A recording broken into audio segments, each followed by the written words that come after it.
Alright, this is a review for the Magnetic Stir Best Choice by ANZESER.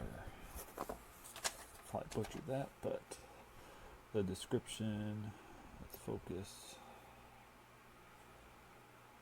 Come on, there it is. Alright, says 3000 RPM with stir bar, max stirring capacity 3000 milliliters. Let's open it up. Alright.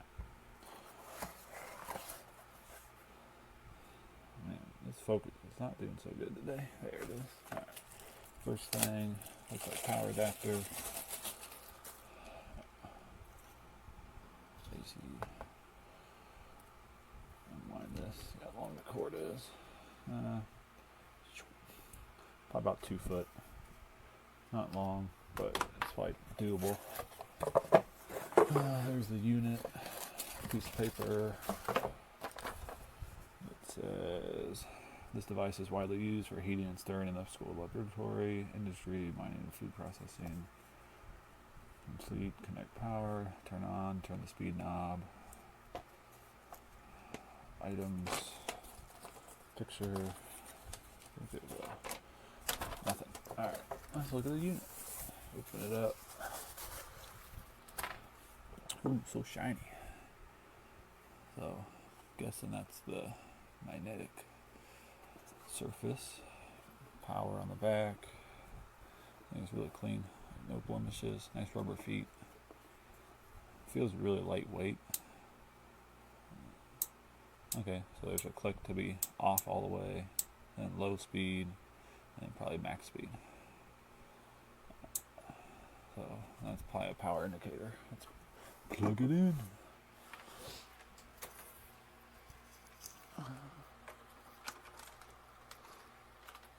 Alright, my cord's not long enough.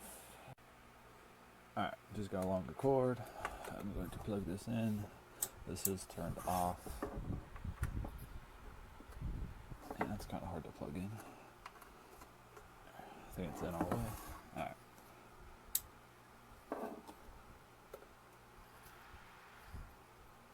Alright, so the light gets brighter the higher it is.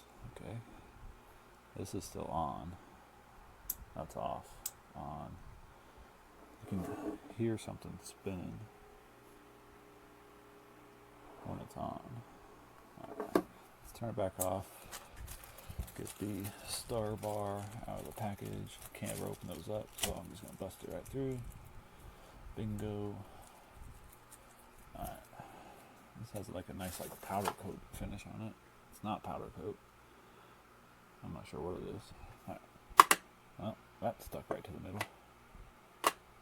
Cool. Alright. Turn it on. Low speed. Ooh, she's turning. Alright, that's about middle of the way up. Wonder if I turn this to the side, it would be better. Oh, that didn't work. Turn it off. Alright, let's turn it on now. Yeah, it seems like there's some friction to it. It might be just because it's on the base itself.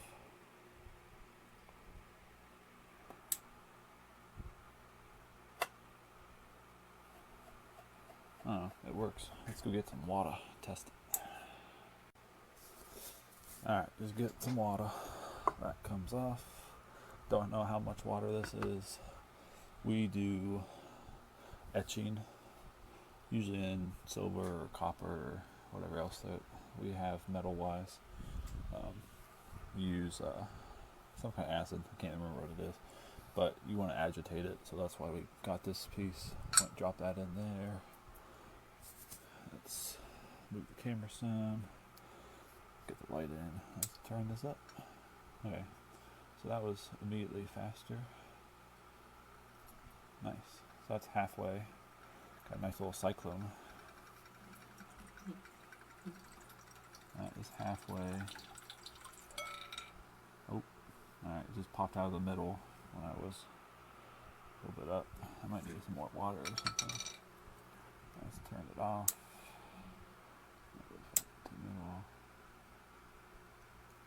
I mean, that's probably more than enough that we'll use. Alright, I'm gonna get some more water in there. Alright, so I'm gonna just add more water to this. Again, this is, zoom out, not even halfway. Add a whole bunch more water. That probably doubled it. And this is about 26 ounces, 750 milliliters. And there's probably about 15, so this is probably about half capacity. So I'm going to try to kick this up and see if it knocks it out of the middle again. Ooh, nice. That is just over halfway, and that is moving that pretty good. Kicking up all the way. Alright, we got like a vortex forming. That is max power. Pretty cool. It's splashing a little bit, but I mean, oh, so when you slow it down, it seems to get knocked out in the middle. Turn it off, moves back, and then kick it back on. Oh, so that's kind of touchy. But to reset it, all you have to do is just turn it off. I think the trick is to start it off kind of slow. But, well, let's see. I got up pretty fast that one time, just by going up a little bit at a time. I think you just have to wait for the water to catch up.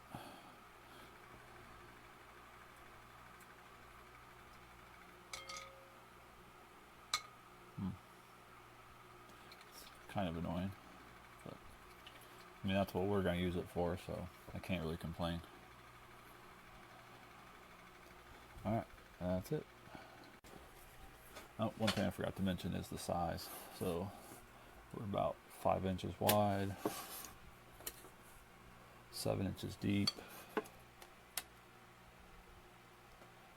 1 3/4 inches tall, pretty much exactly. Now the metal part is looks like 4 7/8 inch solar part. I'm hoping that seems pretty waterproof, but I guess we'll see. Then this bowl is pretty big. It was at the top it's a 8.5. The bottom is probably 6.5. It has a little bit of a convex to it, so maybe that caused some of the issue. We usually do a flatter surface, but I couldn't find it. But I'm pretty happy with this.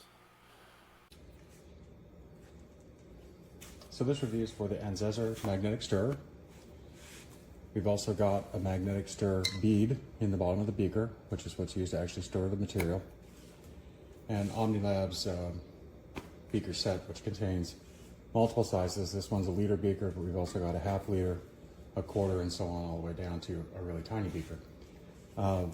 So you can actually see how it works if you haven't used one before. These are really common in labs. They come in two forms, ones that stir only, and also ones that can heat while stirring, and they get quite hot.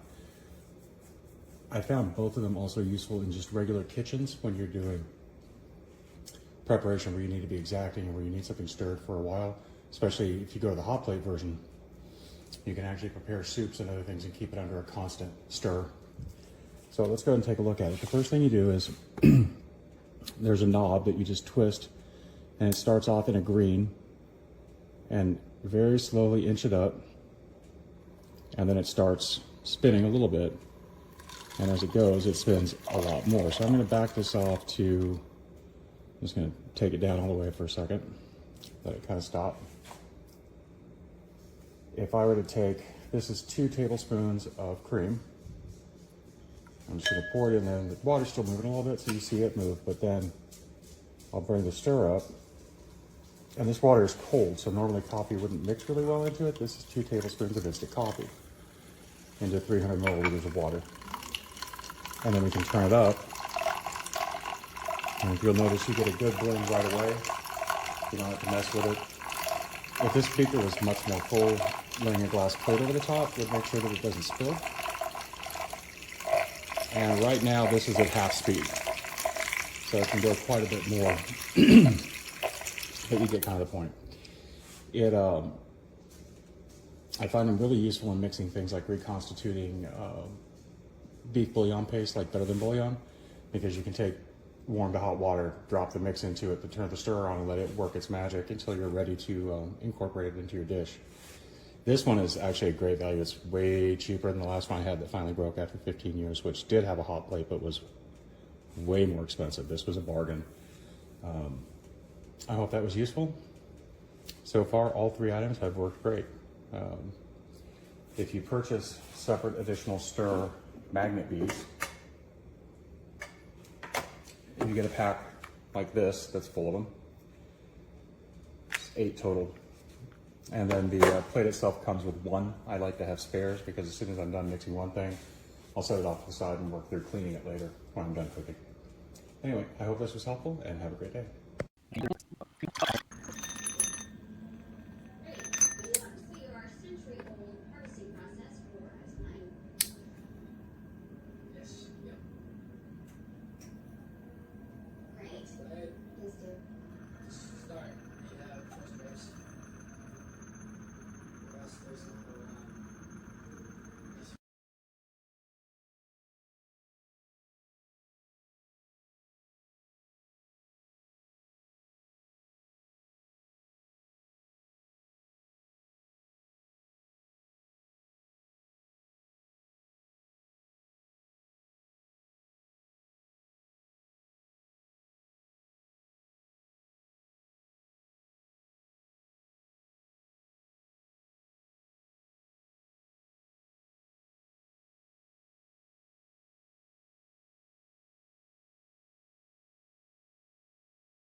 I am using my magnetic plate to structure water.